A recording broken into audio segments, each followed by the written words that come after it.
সবচেয়ে দুঃখজনক বিষয়, এই ধর্মসাগর দিঘিতে আমার হাজবেন্ডের বন্ধু সাঁতার না জানার কারণে ডুবে মারা গিয়েছিল। আর এরপর থেকে আমরা সিদ্ধান্ত নিয়েছিলাম হচ্ছে বেবিদেরকে সাঁতার শিখাবো, যে কোনো অবস্থায়, যে কোনো পরিস্থিতিতে। এই হচ্ছে অবস্থা। যখনই ধর্মসাগরে আসি তখনই আমার হাজবেন্ড এই কথাটা আমার সাথে শেয়ার করে দেন হচ্ছে, তখনই আসলে মনে পড়ে সাঁতার না জানলে সামান্য এই ছোটোখাটো দিঘিতে ডুবে মারা যাওয়ার সম্ভাবনা থাকে।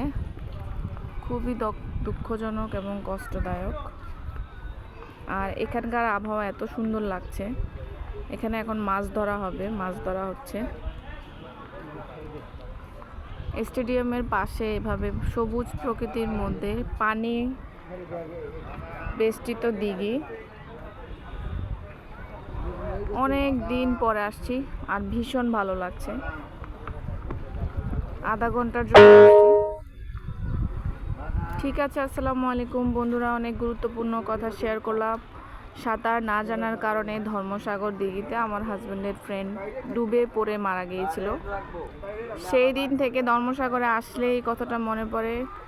এই জন্যই নাভান নাবিয়াকে মূলত সাঁতার শিখিয়েছি। আর এখন এই মুহূর্তে হচ্ছে এই দিঘিতে মাছ ধরা হচ্ছে, খুবই চমৎকার।